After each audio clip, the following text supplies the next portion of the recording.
La ciudad más grande que Hernán Cortés había visto en su vida no estaba en España. Flotaba sobre un lago, tenía más habitantes que Sevilla, Madrid y Roma juntas, y en menos de 2 años se la iba a reducir a escombros. Era el 8 de noviembre de 1519. Cortés y unos 400 españoles avanzaban por una calzada de piedra que cruzaba un lago, y al frente se levantaba algo que ninguno de ellos tenía palabras para describir: Tenochtitlán. 200.000 personas vivían allí, quizá más. En esa época, la ciudad más grande de España, Sevilla, no llegaba a 70.000. París tenía menos gente. Ninguna capital europea se le acercaba. Uno de aquellos soldados, Bernal Díaz del Castillo, escribiría décadas después que no sabían si lo que veían era real o un sueño. Templos que brillaban como plata bajo el sol. Un mercado por el que pasaban 60.000 personas cada día. Canales llenos de canoas. Acueductos que traían agua dulce a la isla. Calles tan limpias que, según los propios españoles, se podía caminar sin ensuciarse los pies, algo impensable en la Europa de entonces, donde las ciudades eran barrizales que apestaban. Y aquí está lo increíble de esta historia. Cortés no traía un ejército. Traía 400 y pico de hombres cansados, 16 caballos y unos pocos cañones.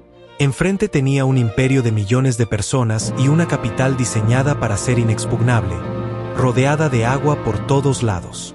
En menos de 2 años, esa ciudad quedaría arrasada, con sus templos derribados, sus canales cegados y decenas de miles de sus habitantes muertos. Y sobre sus ruinas se construiría la que hoy es la Ciudad de México. Esta es la historia de cómo cayó Tenochtitlán. Y no cayó, como suele contarse, porque un puñado de españoles fuera invencible. Cayó por una combinación de cosas mucho más interesante. Odios antiguos, una alianza de enemigos y un enemigo invisible que mató a más gente que todas las espadas juntas. Para entender lo que Cortés estaba viendo, hay que entender que Tenochtitlán no debería haber existido. Según la tradición mexica, la ciudad se fundó en 1325 en el peor lugar imaginable. Un islote pantanoso en medio del lago de Texcoco, un terreno que nadie más quería. Los mexicas, también llamados aztecas, eran entonces un pueblo pobre y despreciado, recién llegado al Valle de México, sin tierra propia. La leyenda dice que sus sacerdotes buscaban una señal. Un águila posada sobre un nopal, devorando una serpiente. La encontraron sobre aquella isla miserable. Ese símbolo está hoy en la bandera de México. Y ahí, sobre el barro, construyeron una de las ciudades más ingeniosas del mundo antiguo. El problema era el espacio. Una isla no crece. Así que lo fabricaron. Con estacas, lodo del fondo del lago y raíces, crearon las chinampas, islas artificiales de cultivo, rectángulos de tierra fértil rodeados de canales.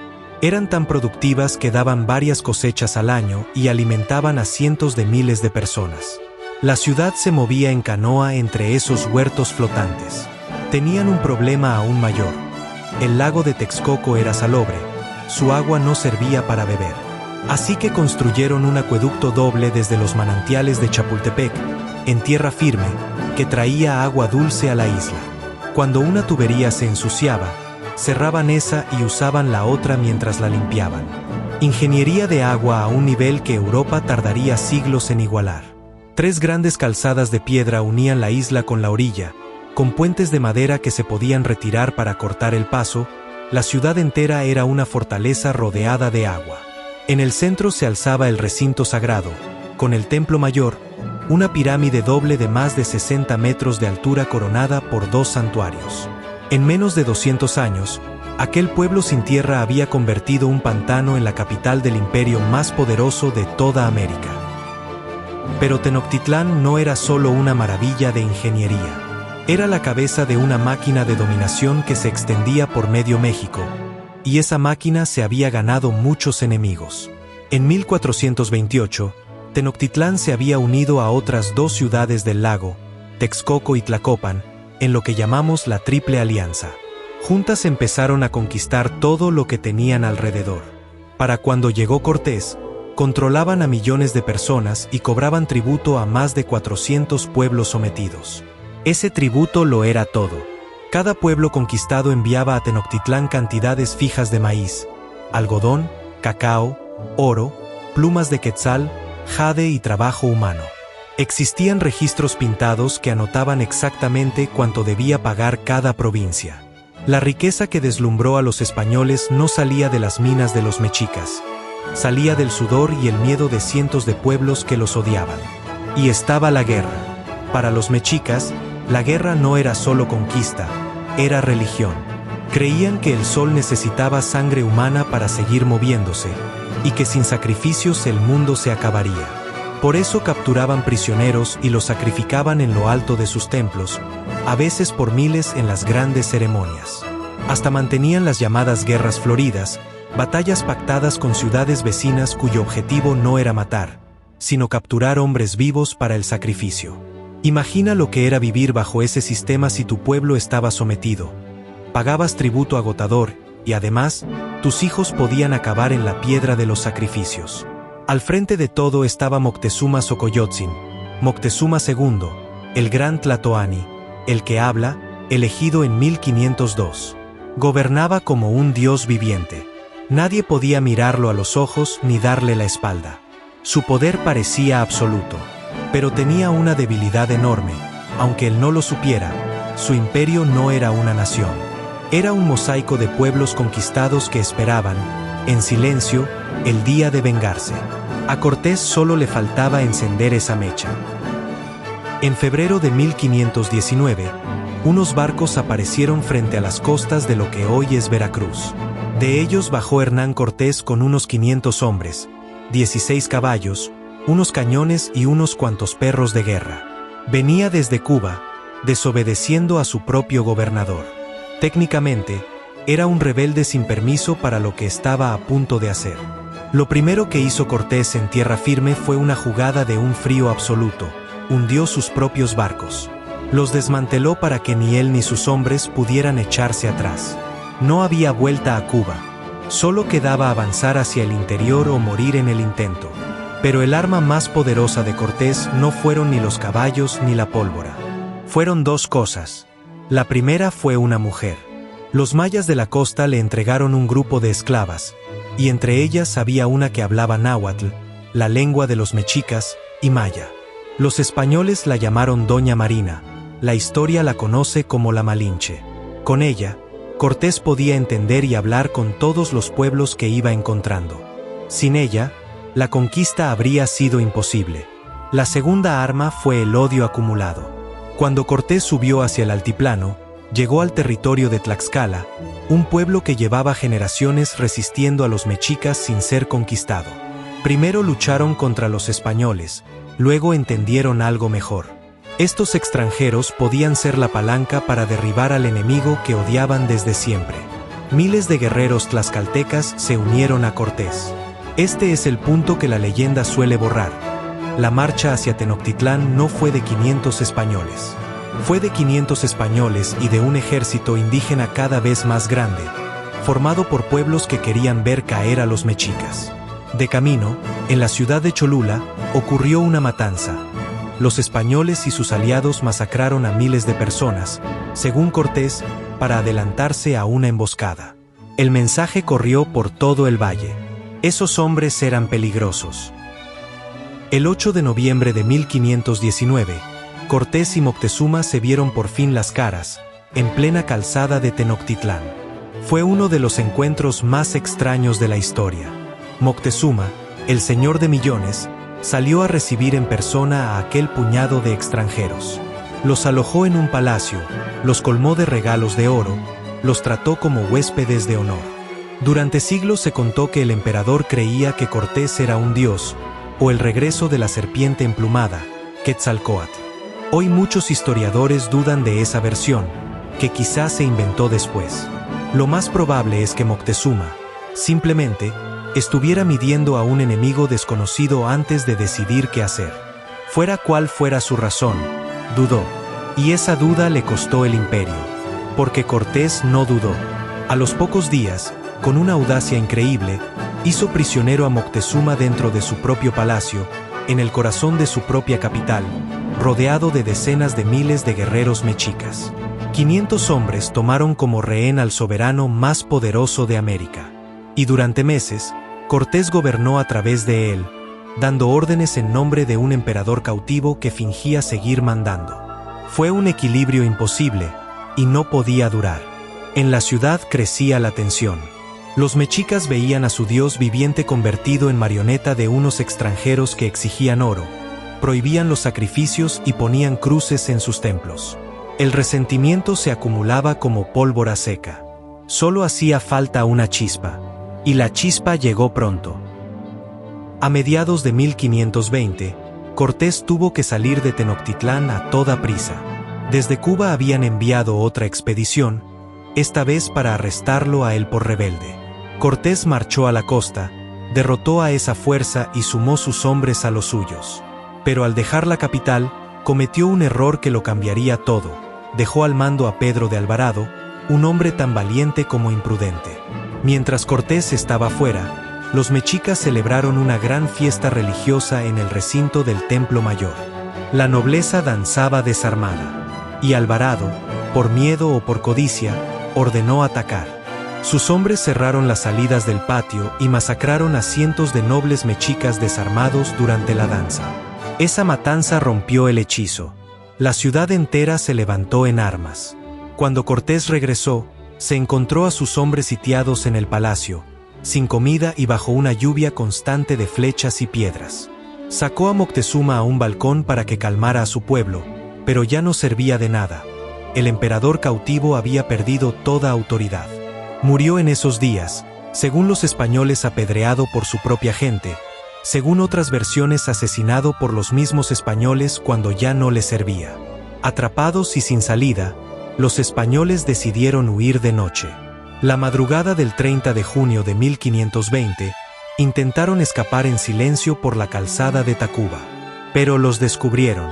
Lo que siguió fue una carnicería. Los guerreros mexicas atacaron desde miles de canoas en la oscuridad. Los españoles, cargados con el oro que no querían soltar, caían al agua y se ahogaban por el peso. Murieron cientos de españoles y miles de sus aliados tlaxcaltecas. Se perdió casi todo el tesoro. Cuenta la leyenda que Cortés, malherido y con su ejército destrozado, se sentó bajo un árbol al otro lado del lago y lloró. Por eso aquella noche se conoce como la Noche Triste. En ese momento, la conquista parecía terminada, y terminada en derrota. Pero mientras los mexicas celebraban haber expulsado a los invasores, un enemigo que no podían ver ya se movía entre ellos. Y ese enemigo iba a matar a más gente que todas las batallas juntas. Uno de los hombres de la expedición que había venido a arrestar a Cortés traía en el cuerpo un virus contra el que los pueblos de América no tenían ninguna defensa, la viruela. En Europa, la viruela era una enfermedad terrible pero conocida. Muchos adultos la habían pasado de niños y eran inmunes. En América, en cambio, nadie la había visto jamás. Los cuerpos de los mexicas no tenían ninguna protección. Cuando la enfermedad entró en Tenochtitlán, en el otoño de 1520, se propagó como fuego. Los relatos indígenas son estremecedores. La gente moría por familias enteras. Los enfermos quedaban cubiertos de pústulas, sin poder moverse, sin nadie sano que les llevara agua o comida. Se calcula que la epidemia mató a una enorme parte de la población de la ciudad, quizá 4 de cada 10 personas, en cuestión de semanas. Y no mató a cualquiera. Entre las víctimas estuvo Cuitláhuac, el nuevo Tlatoani, el hombre que había dirigido la victoria de la Noche Triste y expulsado a los españoles. Gobernó apenas 80 días antes de morir de viruela. El imperio perdió a su líder militar más capaz justo cuando más lo necesitaba. Esto es lo que la vieja historia del español invencible no cuenta. Cortés no derrotó a Tenochtitlán con la espada. La derrotó, sobre todo, un microbio. Mientras los españoles se rehacían tranquilos en territorio de sus aliados, la capital mexica se vaciaba de muertos y de jefes. Cuando llegó el ataque final, la ciudad ya estaba de rodillas por una enfermedad que nadie entendía. A finales de 1520, Cortés estaba listo para volver. Y esta vez no cometería el error de meterse dentro de la ciudad. Esta vez la iba a estrangular desde fuera. Su plan fue de una frialdad brillante. Ordenó construir 13 bergantines, barcos de guerra con velas y cañones, pero no a la orilla del lago. Los hizo fabricar por piezas en territorio aliado, en Tlaxcala, a decenas de kilómetros. Miles de cargadores indígenas llevaron la madera, las velas y el hierro por las montañas hasta el lago. Allí los armaron y los botaron. Con esos barcos, Cortés se adueñó del agua, y el agua era la vida de Tenochtitlán. En mayo de 1521 empezó el sitio. Cortés cortó primero el acueducto de Chapultepec. La ciudad se quedó sin agua dulce. Luego bloqueó las 3 calzadas para que no entrara comida. Los bergantines hundían las canoas que intentaban traer provisiones. Tenochtitlán, la ciudad diseñada para ser inexpugnable gracias al agua, quedó atrapada por esa misma agua. Dentro, un nuevo y joven tlatoani dirigía la resistencia. Cuauhtémoc, águila que desciende. Y resistió como pocos en la historia. Durante casi 3 meses, los defensores lucharon calle por calle, casa por casa.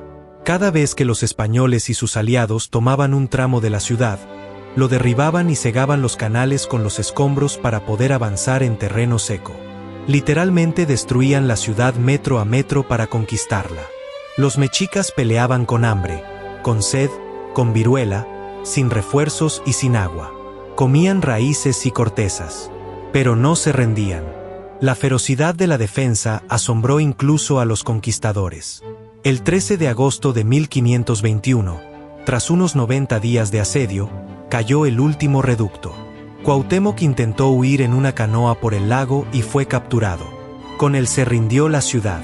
Habían pasado poco más de 70 años desde el apogeo del imperio, y menos de 2 desde que Cortés vio por primera vez aquella maravilla sobre el agua. Lo que quedó de Tenochtitlán después del sitio no se parecía en nada a la ciudad que había deslumbrado a los españoles 2 años antes.